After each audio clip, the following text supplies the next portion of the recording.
Get ready to hear the truth about America on a show that's not immune to the facts with your host, Dan Bongino. All right, welcome to the Dan Bongino Show. Producer Joe, how are you today? Man, it's Monday. Let's let it rip, Dano. Yeah, a lot of a busy news weekend. The fake bombshell story, of course, Friday night leaked by the New York Times, or based on leaks by the New York Times from the FBI about Donald Trump was the subject of a counterintelligence investigation. Ladies and gentlemen, this is a damning report, but not for the media reasons that they are trying to gaslight you and tell you why. This is going to be devastating for the Bureau. I want to go into that today. I also got a lot more stacked news weekend. Let's get right to it. Today's show brought to you by buddies at WaxRx. You'll know how much I appreciate my sponsors. I only deal with good companies, products, and services I can use. WaxRx is a product I use often. It's not the sexiest product to talk about, but as I've told you, I had to deal with earwax buildup in my prior line of work where I used an earpiece, and also today where I use an earpiece whenever you're on television. As Joe knows, you got to stick that earpiece in your ear. So if you get earwax buildup, which I get often, we all get, you have to get it out or else it's hard to hear. Now, the problem is you're not supposed to stick those cotton swabs inside your ear. That is, it even says it on the back. Do not do that. It's for the outside of your ear. So how do you clean your ears out? Well, listen to a customer review I got. This is an email we received about WaxRx. I used to have to go to the doctor twice a year to get rid of my stubborn, hardened earwax. With my rising cost of healthcare and thus double deductible, I'd have to spend $60 per visit. That's $120 per year to treat my ears. Now I can do it myself with WaxRx and a significant savings that doesn't require me to miss a half a day of work. Thanks, WaxRx. Right now, you can try the WaxRx system by typing in, check this out, GoWaxRx.com. That's GoWaxRx.com. Use the offer code Dan at checkout for free shipping. That's GoWaxRx.com. Offer code Dan at checkout for free shipping. Don't wait. You have no idea what you might be missing because of inner earwax. Who knows? It might just change your life. GoWaxRx.com. Offer code Dan. Yeah. Okay. Ladies and gentlemen, this United Kingdom connection and the spying operation on Trump must be really, really bad. Really bad. My guess is this story. Now, Joe, you aware what happened on Friday? The listeners, in case you missed it. Yeah, fill us in there. The New Dan. York Times, in a Friday news dump on the FBI, has a leaked story from FBI sources claiming that after the firing of Jim Comey in May of 2017, that the FBI, Federal Bureau of Investigation, opened up a counterintelligence investigation against Trump himself. Yeah, there it is, baby. There it is, for being under influence of the Russians. Now, this is a devastating story. But the media is painting it up to be a devastating story because they want you to, the media wants you to believe that this is allegations that the Russians had some kind of influence over Donald Trump. You have to read about 2/3 to 3/4 of a way down to the story until you find out that there is absolutely no evidence of that. This is a very damning story, folks, but for the wrong reasons for the FBI. It is a damning story because it now shows that the government was weaponized to spy on Donald Trump. Regular listeners to this show may say, well, what's new here, Dan? What's new is because some of you don't, some of you understand we didn't get it. I got a lot of emails this weekend, received a bunch of them from people saying, hey, so the FBI targeted Trump. We've known that forever. What's the issue? The issue here is that they targeted Trump. Remember, we were told during multiple questions and Q&A sessions and leaked testimonies that the FBI wasn't investigating Trump. They were investigating the Trump team. That's why I always put that in my tweet, that caveat. Investigations against the Trump team. Now we know they targeted him personally. Now, what's going on here? Why does this matter to you? And why do we need to be really concerned? Folks, this piece acknowledges the setup by the New York Times. It acknowledges that the Bureau had opened up a formal counterintelligence investigation into the President of the United States, and it gives 3 reasons why they did so. All 3 are utterly and completely absurd. I have a really good piece from Molly Hemingway. It's terrific. It's at the Federalist. I encourage you to read it today in the show notes. And it lays out the 3 reasons. Now, don't laugh as I lay out the 3 reasons that the FBI just decided on their own to investigate a sitting president. The 3 reasons are a farce and a joke. We'll get to that first. I'm going to get to what's really going on and what they're hiding here and why the FBI is leaking this story now in a second. Here are the three reasons. First, according to the New York Times piece, again, framed nicely by Molly Hemingway in this piece, Mr. Trump had caught the attention of FBI counterintelligence agents when he called on Russia during a campaign news conference in July of 2016 to hack into the emails of his opponent. That did not happen, ladies and gentlemen. President Trump did not ask the Russians to hack Hillary's email. You understand the New York Times is making this up. Let me read to you the quote. Probably not the greatest quote in the world, but at no point does President Trump ask the Russians or candidate Trump at the time to hack Hillary's emails. Here it is. Russia, if you're listening, I hope you'll be able to find the 30,000 emails that are missing, he said, referring to the deleted emails from the private account of Hillary Clinton. I think you'll be rewarded mightily by the press. Now, to any sentient being with an IQ above 75, this is clearly a joke. Maybe you may not like the joke, fine, that Hillary Clinton deleted her emails and that the Russians may have gotten a hold of them. At no point in that verbatim quote I just gave you does President Trump ask the Russians to hack Hillary's emails. This is a made up, you understand this is made up? So to be clear, Joe, the FBI starts an investigation into Donald Trump personally because they say he requested that the Russians were going to hack Hillary's email. That is not the case. That is not what happened. The FBI and whoever leaked that to the New York Times is making this up. That is not what happened. Bad joke? Maybe. Bad joke based on the fact that Hillary Clinton did, in fact, delete 30,000 emails, and people I've told you on the inside, I know personally, who have direct experience with the server, who have told me there was a highly likely probability that foreign operators were reading Mrs. Clinton's emails. She deleted the 30,000 emails. He's making a joke also about the press interest in finding these 30,000 emails. I'm not defending the joke. You don't have to like it.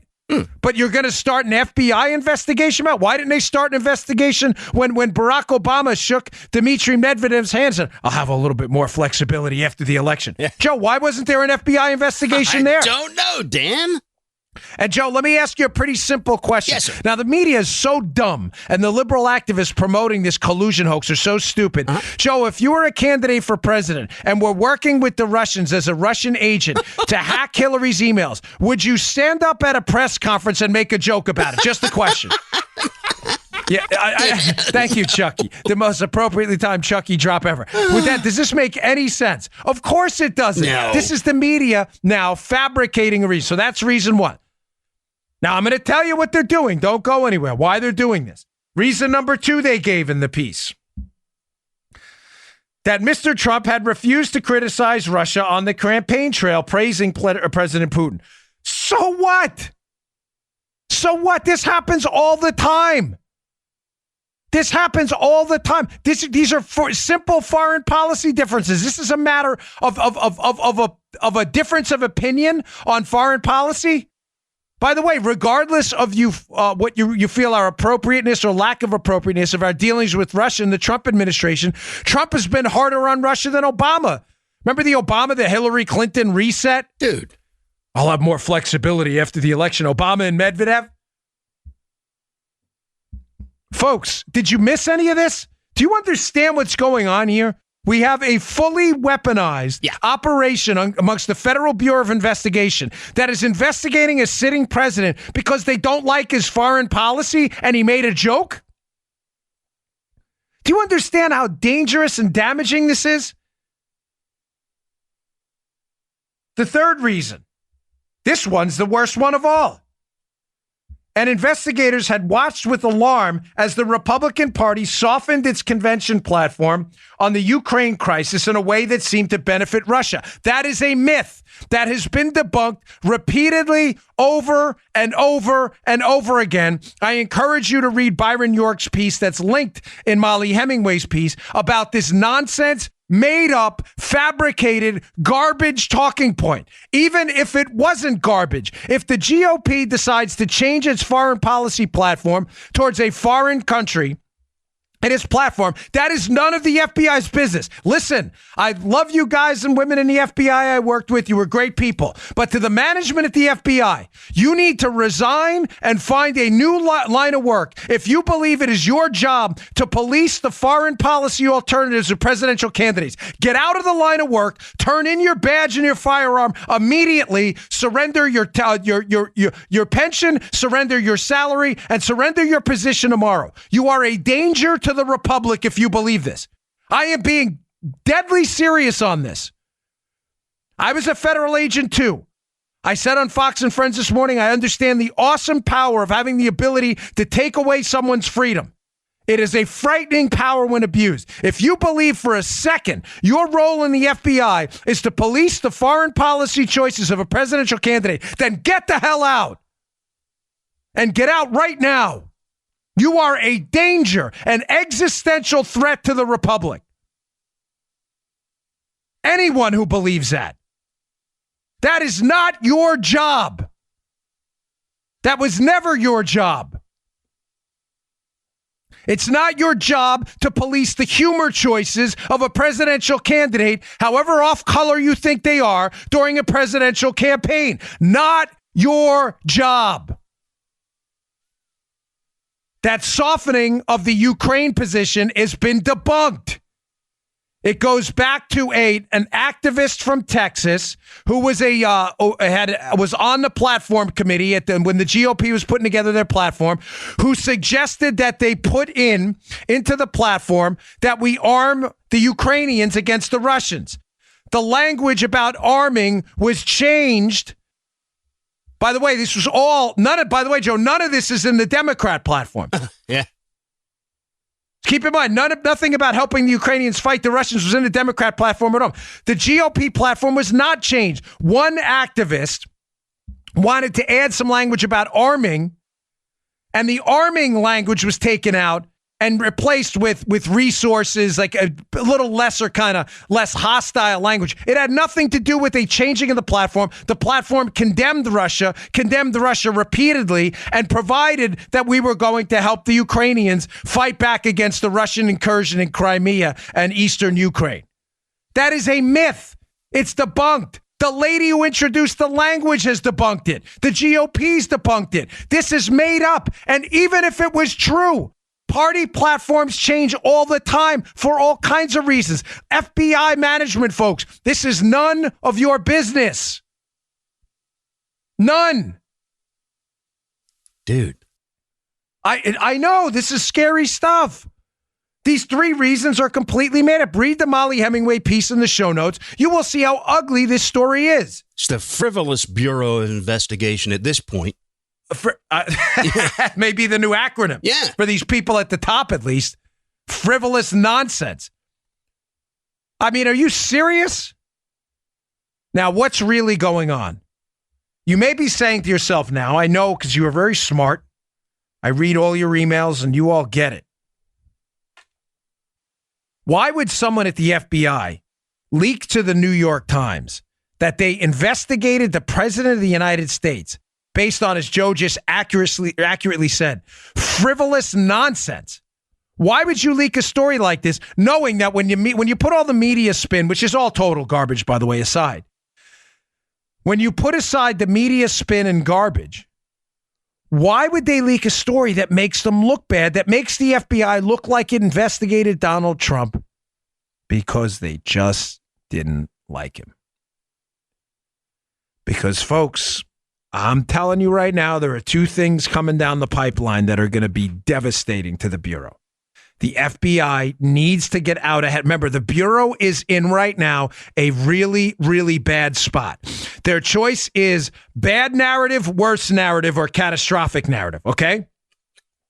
There are no good narratives that are going to come out once the FISA redactions are taken out, when Trump unredacts and discloses what was in the FISA documents. And there are going to be no good options when the IG report on the FBI malfeasance during the Trump investigation. Remember, we haven't seen that report yet. Once that comes out, there's going to be nowhere for the Bureau to go and nowhere for them to hide and nowhere for the DOJ people to hide either. It's already bad enough.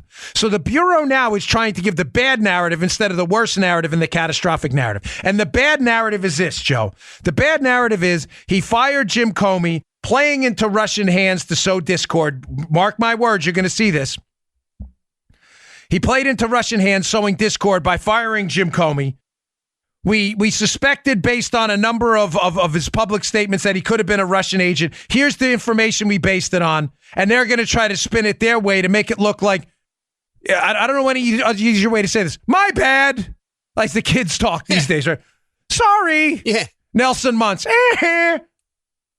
From The Simpsons. This is, understand, this is it. Oh, it was an honest mistake, folks. These are these 3 reasons. They're all nonsense. They're all, maybe we got suckered a little bit, but there was nothing here. No. That is not the real story. The real story are people at the top hated this guy.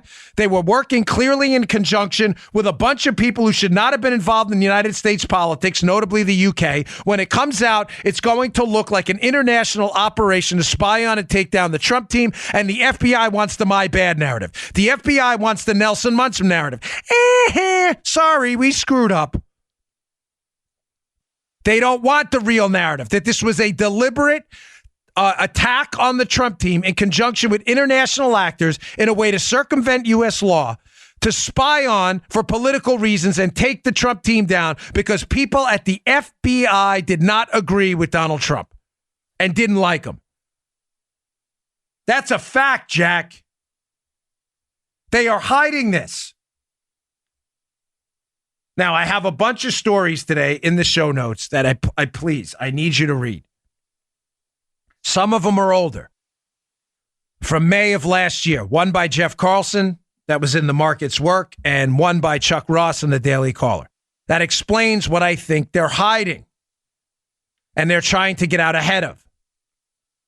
They're using the Nelson Muntz my bad narrative because when the report comes out by the IG and the redactions are unredacted by Trump, so we can see what was in the FISA, an international spying operation on Donald Trump is going to come out and is going to be exposed and is going to be devastating. So the reasons for that international spying operation, the FBI is going to have to say, oh, look back at that New York Times report from last Friday. It was an innocent mistake. We thought he was a Russian agent. Look, even the New York Times said so. Somebody is trying to get out ahead of this, and they are using their media enablers, these sick Looney Tunes in the media, to get this narrative out in advance that there was a suspicion that Trump was a Russian agent. That's why they did this. Joe, is this making sense? Please tell me you understand it. This is critical. Tremendously big, sadly. Yeah, big sense. This is critical you get this. Yeah, man. All right, now I'm going to walk you through this now, and this is going to, by the way, one more thing. I didn't mention the second part of this. I said there were 2 things happening.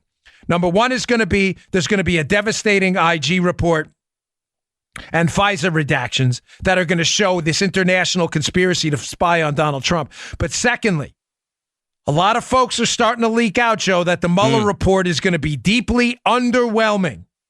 That the Mueller report is going to have a lot of speculation and nonsense in there, but is not going to point to any hard collusion at all. Now, of course, none of this is a mystery to you. You know collusion was fake from the start.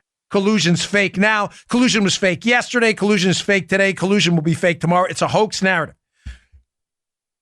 The problem is once the Mueller report comes out and confirms that collusion was a myth, the Democrats are going to be in a world of trouble because they have hung their hats on this. Even people who I think are read in what's going on are starting to play down what's in the Mueller report now. Chris Coons and others, senator from Delaware, Democrat senator, starting to play this stuff down. I think they're preparing the public for an underwhelming Mueller report. Now, Carl Bernstein, kind of on CNN, famous investigative reporter who can't stand Donald Trump and has basically lost most of his credibility, had said on CNN that he thinks the Mueller report's going to indicate that Trump, through his efforts and public statements regarding the Russia investigation, was assisting the Russians in sowing discord in the United States. Think about this. Think about the strategic sickness but elegance of this by the Democrats. Alleged collusion is fake against Trump. Start a special counsel investigation to investigate Trump for collusion you know is fake. Trump talks about the fake collusion, then used Trump's speeches and tweets about the fake collusion to allege that he was helping the Russians by sowing discord in the United States by obstructing an investigation into collusion that didn't happen. Genius. Jeez. Do you understand the strategic sickness, the derangement of these people? Bernstein probably knows something. That is going to be the Mueller probe. Now, that's going to be underwhelming because it's going to point to no evidence of collusion at all. And Mueller is going to try to create another fake narrative because Mueller's lost all credibility. Mueller has lost. His investigation's a joke. It's a farce. It's a disgrace. It's an unethical, immoral investigation. Mueller's career is ended in shame. But he needs to save himself, Mueller. So his new charge is going to be that it's Trump's continued talk against this fake collusion probe that is fed into Russian hands to sow discord in the United States. You heard it here first. Timestamp it, Joe. You got it. Timestamp it. Yep. That is what you're going to hear. And the Democrats know that although the media will play this up, that's not the narrative. This is not the droids they were looking for. The droids they were looking for was evidence of collusion. Not evidence that Trump fought back against fake collusion charges. All right, let me read this because I want to this is going to blow your mind. What's next? Here's what they're really hiding. That's going to be very damaging. All right, before we get to that, today's show also brought to you by Harry's. Folks, listen, Harry's is the best. I'm serious. I get emails about Harry's razors all the time. You will not find a closer shave for the price. You are wasting your money right now with all of these fancy gizmos and all of this other stuff. You're wasting your money on razors that I'm telling you will not shave you as cleanly as Harry's. I shave in the morning. I am good. My facial hair grows like crazy. I think because I take a lot of collagen. With Harry's, it is such a close shave. I am good. I shave in the morning. I'm good for TV hits at night. Harry's can save you about $100 a year if you're a regular shaver. Most of us are. Take better care of yourself. Harry's products have won tons of awards, including a 2018 Esquire Grooming Award. They'll keep you looking and feeling great. It is a fine-looking razor for the price. I can't say enough about it. Closest shave possible. Harry's wants you to start the new year off right. They created a trial offer. Claim yours by going to Harry's, HARRYS.com/Bongino. Harry's.com/Bongino. Harry's founders were tired of paying for razors that were overpriced and over designs. They knew a great shave doesn't come from gimmicks, vibrating heads, these flexi balls, or these ridiculous handles that look like bicycle 10-speed handles, look like spaceships. These tactics are all garbage. And all they want you to do is, they're used to raise prices, and they don't even give you a close shave. I know I've tried a lot of these crappy ones. They fixed that, Harry's, by combining a simple, clean, elegant design with quality, durable blades at a fair price. They have a world-class blade factory in Germany. It's been making quality blades for over 95 years. They've received over 25,000 five-star reviews on Trustpilot and Google. Replacement cartridges are just $2 each. They don't have upcharges there. 100% quality guarantee. If you don't love your shave, let them know. They'll give you a full refund. You won't. You'll send me an email about how awesome Harry's is, and you'll save money. Don't waste money on garbage blades. Harry's is the best, the finest in the business. Get a $13 value trial set that comes with everything you need for a close, comfortable shave. It's a weighted ergonomic handle, a 5-blade razor with a lubricating strip and a trimmer blade, rich lathering shave gel. Love that stuff. Don't get that razor burn. And a travel blade cover. Listeners of my show can redeem their trial set at harrys.com/Bongino. Make sure you go to harrys.com/Bongino to redeem your offer and let them know I sent you to help support the show. Okay. Here's what they're hiding. They're hiding their relationship with the United Kingdom. Ladies and gentlemen, I have told you from the start that there was an international operation with multiple players involved in multiple countries and former intelligence officials to circumvent U.S. laws on spying on American citizens as a way around it, to spy on Donald Trump using foreign intelligence actors. Now, none of this is new, but I wanted to tell you this because I have some older articles here that show you the relationship here. Let me walk you through this. In this, remember I told you about Mike Flynn last week, how I believe this all started with Mike Flynn, the Russian narrative with Mike Flynn. Mike Flynn was a target of the Obama administration. Mike Flynn was the the Defense Intelligence Agency head during the Obama administration. Mike Flynn was an enemy of the Iran deal. He became a target of the Obama administration. The Obama administration needed a way to discredit Mike Flynn. What better way to discredit Mike Flynn than to claim he was a traitor guilty of treason collaborating with the Russians? This started a while back with Mike Flynn, the Russian narrative. I don't believe it started initially just with Donald Trump. I think it started as a test run on Mike Flynn. How do we know this? So just to be clear, we're saying the Obama administration's trying to figure out a way to discredit people. I believe Flynn is the first one of the bunch. They discredit them by saying, hey, he has Russian ties. He gets invited, Mike Flynn, back in 2014 to speak at a Cambridge intelligence seminar. This is when Flynn is first creeping on the, remember, he's the DIA director then. Mm-hmm. He's first creeping on the radar back in 2014 of the Obama administration as one of their political enemies. So all of a sudden, they need a way to tie Mike Flynn to the Russians to paint Flynn as an uncredible source. Conveniently, he gets invited to speak at an intelligence seminar, Cambridge intelligence seminar over where, Joe? In London. Remember the umbrella topic we're talking about? Yep. The UK, United States intelligence ties in an effort to spy on Trump to circumvent our laws, basically get the UK to do their dirty work. I'm never going to be allowed in the UK again, by the way. Yeah. I'm serious. I will not go there. I'm afraid to go there. Because I'm not even, I don't want to sound like some kind of wacko, but I'm serious. Like after hearing all these stories, I'm like terrified to travel anymore. Because this stuff actually happened. I can't believe it happened in what are generally democratic free countries. He gets invited to speak at this Cambridge intelligence seminar back in 2014. At that intelligence seminar, there are allegations, Joe, that what happened? Oh, a Russian, some woman by the name of Lakova. They had some inappropriate contact at this Russian. Keep in mind, no one else seems to know. No one else has any knowledge that these were inappropriate contacts at all. The DIA guy who's there with Flynn says, I didn't notice anything at all. But there's some allegations start to creep out that this woman, her last name is Lakova, that her and Flynn had some inappropriate contact at that Cambridge intelligence seminar. In other words, a whisper campaign against Flynn starts to develop. The Russians are here. The Russians are here. The Russians are here. They got their claws in Mike Flynn, who just conveniently happens to be an ideological opponent of the Barack Obama administration.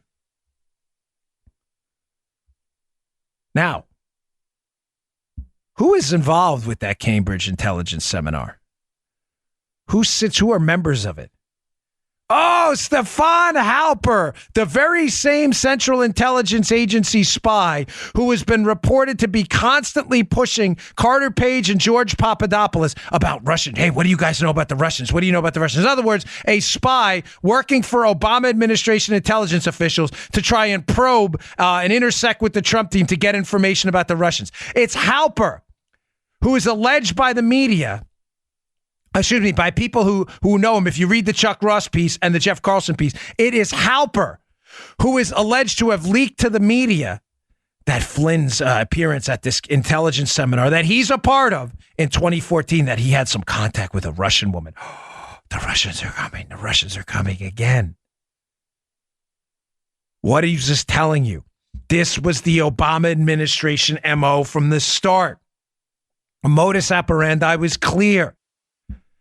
Have a spy working for our intelligence community, interact with someone from the United States you want to spy on, in this case, Flynn, invite them somewhere, just like he invited, Halper invited Carter Page to speak at a seminar, just like he invited George Papadopoulos to London. All this stuff seems to happen in London where U.S. laws would not apply. Either bring up some contact with the Russians or introduce them to some kind of Russian, in other words, Lakova, or spy on them at the thing and indicate that they had some inappropriate contact with the Russians. And where does the information go, Joe? You would think it would go through appropriate channels, right? If that was the case. If I had some allegations that you spoke as the Defense Intelligence Agency director at a seminar and you were dealing inappropriately with a Russian, Joe, don't you think I'd report that through official channels? I would hope so. That's not what happened, buddy. Devin Nunes has said it repeatedly. There was no official intelligence used to start these investigations. Where did they send the intelligence to? They sent it to the media, starting to seed the media with leaked stories about Flynn and the Russians. Flynn later starts speaking out for the Trump campaign. All of a sudden, this whisper campaign heats up in the media. And who is alleged to be the source to the media about Flynn was dealing with this Russian woman at this seminar we invited him to? Stefan Halper, the same guy working on behalf of the administration to constantly target members of the Trump team. Now, I have this article in the show notes too. Conveniently, in December of 2016, right after the election of Donald Trump, that same seminar Flynn is invited to speak at, where Halper rats him out for something that didn't happen. Halper and a guy by the name of Richard Dearlove, the former head of the British spy agency MI6, they both resign from the Cambridge intelligence seminar. Why do they resign? Russian influence. Oh my gosh, we got to get out of here. This place has heavy Russian influence. Now, let me read to you a piece. This is from the Chuck Ross piece. While working as a spy for the FBI, Stefan Halper interacted on multiple occasions with the media, both on the record and, according to a University of Cambridge researcher, as an anonymous background source. Those media interactions, which occurred between December 2016 and March 2017, could be a cause for concern for the FBI. Halper was also an unnamed source for allegations about former National Security Advisor Mike Flynn, according to a Russian-British researcher at Cambridge, Svetlana Lakova. This is the same lady. Do you see what they're doing here? The Obama administration puts their political enemies in or around people who are Russian or around their own spies that probe them around Russians. They develop fake nonsense stories about inappropriate relationships and emails, and they leak them to the media in an effort to get the media to push for a special counsel, which happened after the election. Don't you find it awfully odd that Halper and Richard Dearlove, the head of MI6, who knows Christopher Steele well, as a matter of fact, according to Jeff Carlson in the piece, and it's all, by the way, all of this is in my book. If you want it all laid out in like a police file type format, Spygate, check it out.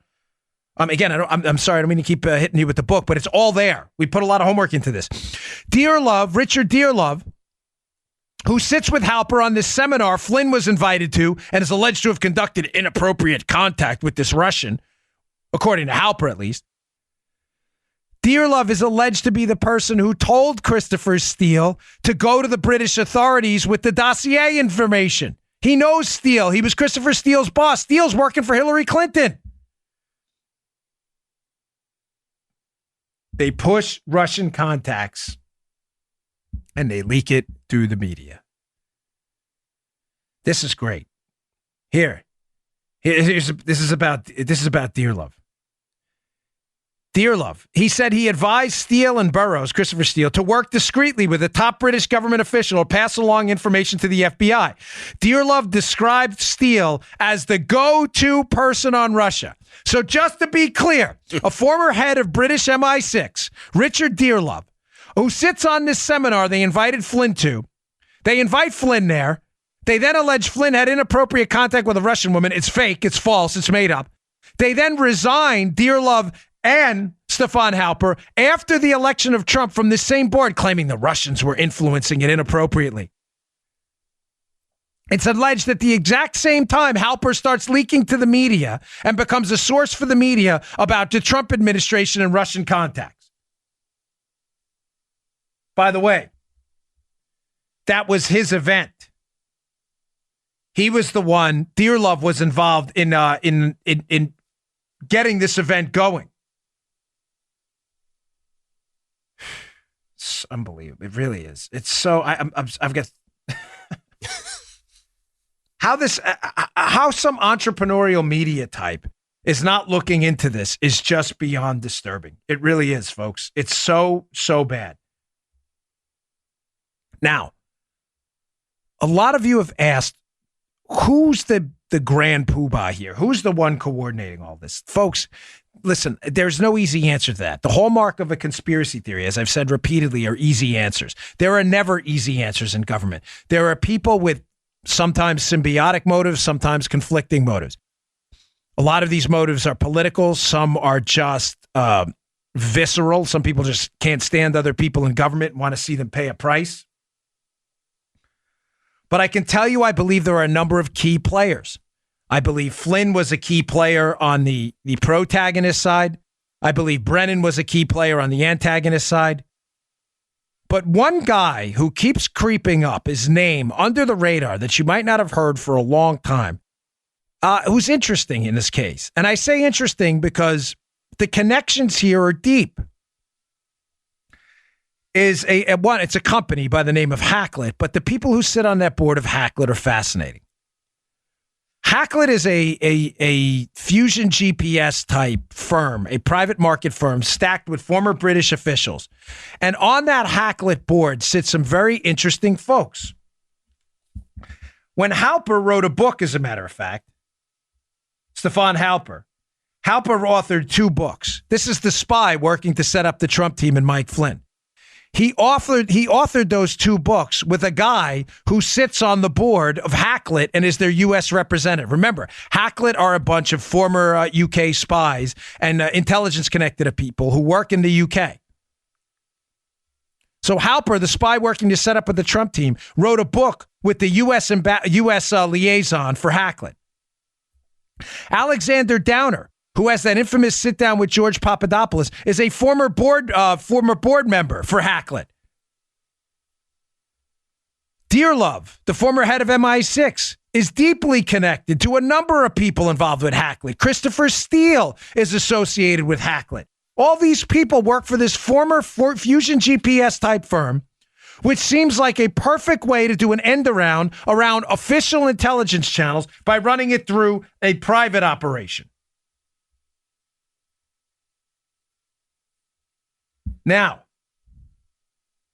it gets worse, folks.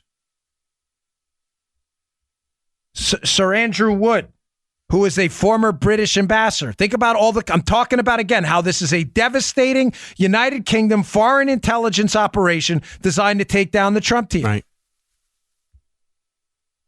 Sir Andrew Wood, a former UK ambassador, is alleged to be the one who passes the information to John McCain's team through David Kramer, the dossier information.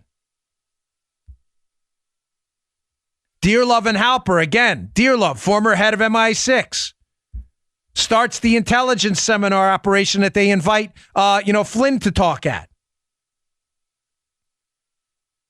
Bob Hannigan, former director of the British NSA, the GCHQ, rushes to meet with John Brennan in the summer of 2016, quote, at the director level to talk about very serious information they have.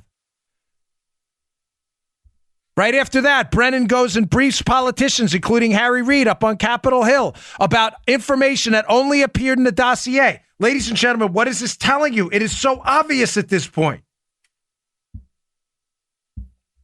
The United Kingdom is knee-deep in this. This is what they are hiding. The FBI is getting out and trying to run interference with this story on Friday by painting a bad Nelson Muntz type narrative because these people at the top are going to claim they got snookered too. Everybody's going to be looking for a way out soon. Here's a quote about that infamous meeting between Bob Hannigan, the British NSA head, known as the GCHQ. That summer, GCHQ's head, Bob Hannigan, flew to the U.S. to personally brief CIA Chief John Brennan. The matter was deemed so important that it was handled at, quote, the director level, face-to-face between the 2 agency chiefs. The meeting between Hannigan and Brennan appears somewhat unusual. Hannigan's U.S. counterpart was not CIA Director Brennan. Hannigan's U.S. counterpart was Mike Rogers. NSA Director in the United States, Mike Rogers.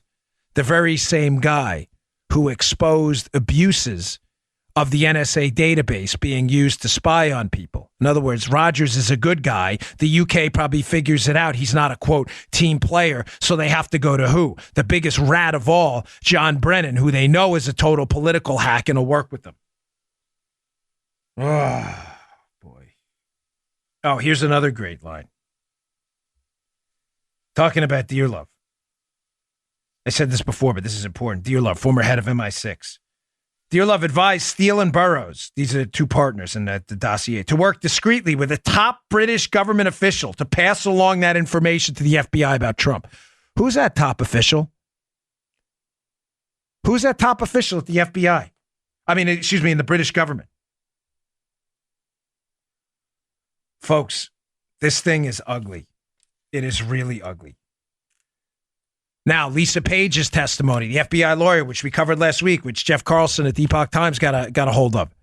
In Page's testimony, she seems to indicate that Brennan knew about the dossier earlier than even the FBI, suggesting what? That this was a sophisticated information laundering operation being run through private actors, Hacklet and Fusion, in circumvention of official channels. Because why, folks?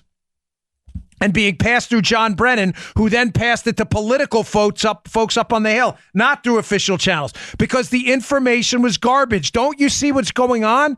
The Bureau is trying to get out ahead of this with this Friday story. Oh, man, look, we got taken by this too.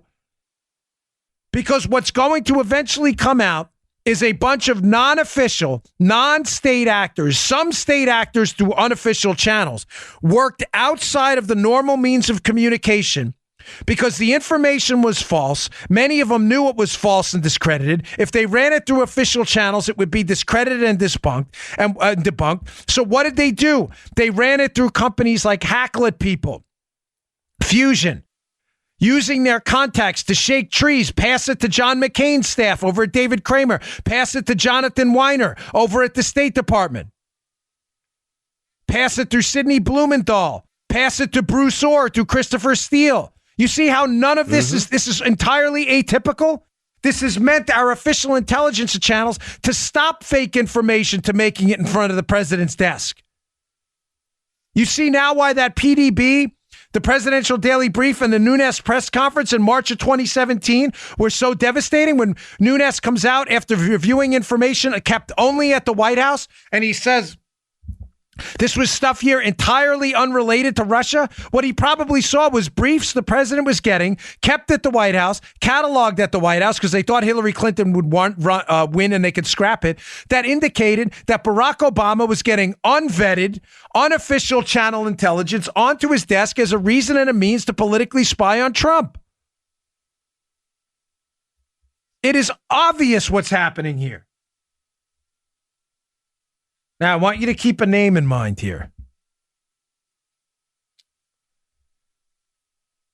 One of Obama's former ambassadors to the United Kingdom, who has deep connections to Obama and the Chicago political operation, is a guy by the name of Louis Sussman. Louis Sussman was a board member on Hacklet as well. This is a guy with deep ties to the Obama administration. Folks, Hacklet has a number of highly suspicious players involved in its board who I believe were political players working through these channels, private channels, to get and make sure that political information that was unvetted somehow made it to the president. He's an advisory board member on Hacklet, former U.S. ambassador to the UK. Jonathan Clark, by the way, is the co-author of two of Halper's books. They wrote books together. He is the director of U.S. operations for Hacklet. What a scam. Talk about bad mojo. Jeez, man. This is what they're hiding. So just to recap where we were. Friday, the New York Times releases a bombshell that they believe is anti-Trump. But the reality is, if you read the story, it's the FBI in that story that looks horrible. Clearly, they're trying to get out of what they believe to be a major international spy scandal. Their story is going to be, we were duped. They give 3 reasons why they were duped. Those 3 reasons are nonsense. They're made up. They're clear foreign policy difference. Trump went light on Putin. The Ukraine platform was changed to be light on Russia. It wasn't. That's a debunked story. And that Trump asked the Russians to hack Hillary's emails. He didn't. The FBI is thirsty for a reason right now, so they had to make up those 3 reasons. Those are going to be their story, and they're sticking to it as to why they spied on a president of the United States. They're doing it because the ties to the United Kingdom. Did I make this clear, folks? Forgive me. I want to make sure you understand this, because this story is it's the spy story of the millennium. It is. This was an international spy ring in conjunction with foreign actors we thought were friendly to the United States, who got involved for a number of reasons I lay out in the book. The Trump's platform on terrorism, I believe Brexit had a lot to do with it. These foreign actors got involved in a U.S. political race to assist Hillary and Obama and attack Donald Trump, and they got caught. It's as simple as that.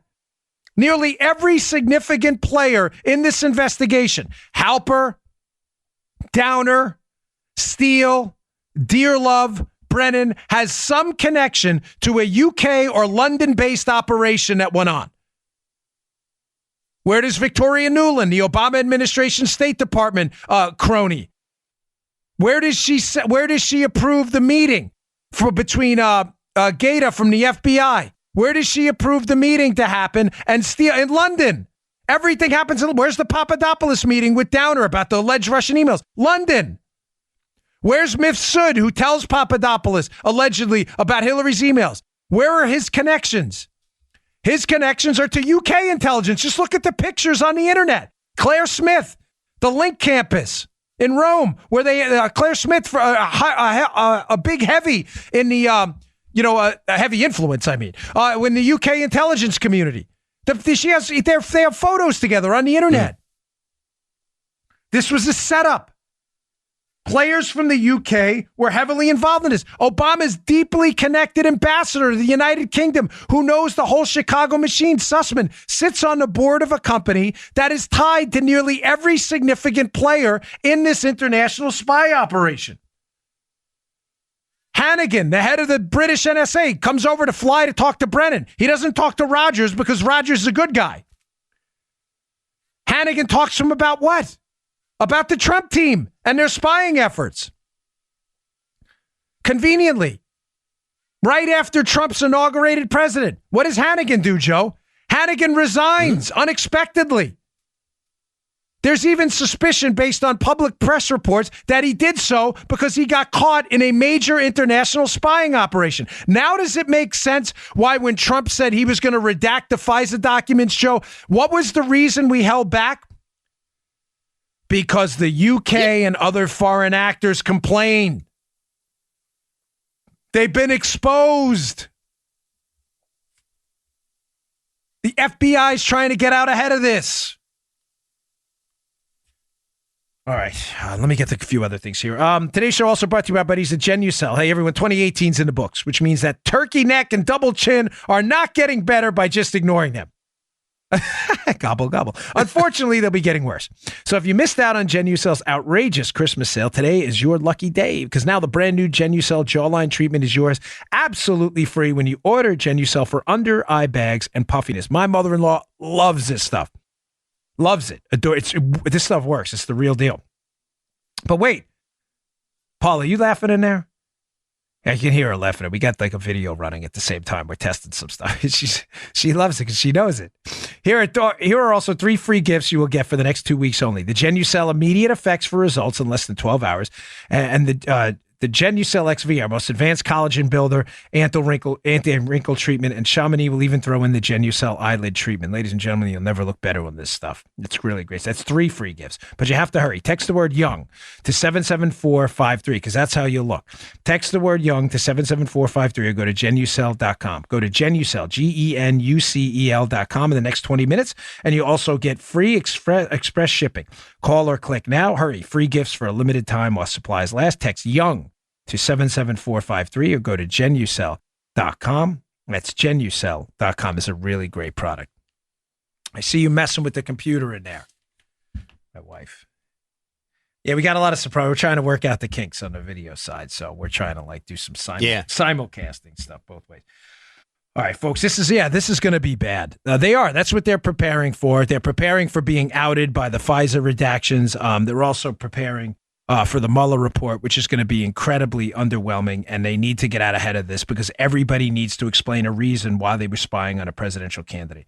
You know what? Can I just address one thing, folks? I said this. I asked permission, like you're going to answer back. Yes, okay, Dan, go right ahead. So just to show you how disingenuous the media folks are, I was on Fox and Friends this morning, and something I've said often, and I said on the show this morning as well. One of the things that so deeply disturbs me about this case that we're looking at a spying scandal using law enforcement actors in the United States to take down political opponents is having been a federal agent, myself. I mean, you know that, folks. It's not, I'm not here like, hey, look at me.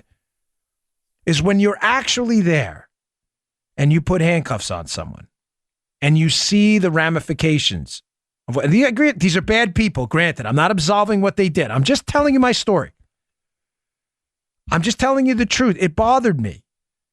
I know we were doing the right thing. These people were guilty of bank fraud, credit card fraud, counterfeiting, some worse. But I'll never forget hitting a door at 5 o'clock in the morning with one of my bank fraud investigator buddies and the Nassau County cops, arresting this guy and seeing his kids in tears, his wife in tears. You put the handcuffs on. He knows his life is over. Everything's done. You don't bring your phone. You don't bring anything. Whatever you thought your life was is now over. And, you have some empathy. I want to be clear again, you don't feel bad for what you're doing. But as a human being, you think to yourself, it was tough watching those kids. The kids don't know. Kids were crying, Daddy, where you going? And, you're looking at the kid and, for the rest of the life, the kid's going to remember you and associate with this really traumatic, awful moment. Right. Government scares me, folks. It should scare you too. It's not a conspiracy theory. I'm not suggesting that, the jackbooted thugs are coming for you tomorrow. I'm simply suggesting that if we allow this to happen and people in our media and people in the Democrat Party don't speak up at what is right now clearly an obvious international spying scandal on a presidential candidate, now the president of the United States, by weaponized government actors who have the power to take your freedom away, then what's left? What's left of the republic? Why does any of this matter? And of course, leave it to the liberal media, hacks, goons, losers on the inside. I tell that story this morning about the handcuffs, and what do they write in a couple of these left-leaning blogs? President Bongino says, "Don't put the handcuffs on President Trump; it'll bother him." You're just idiots. Just listen to the clip. That's not what I said. You guys are just idiots. You're making yourself look like fools. I'm trying to speak out against the weaponized powers of the federal government, how dangerous they are. That you don't understand that's a reflection on your police state inclinations, not my bad judgment on the air. I know what I said, and I meant it. Idiots.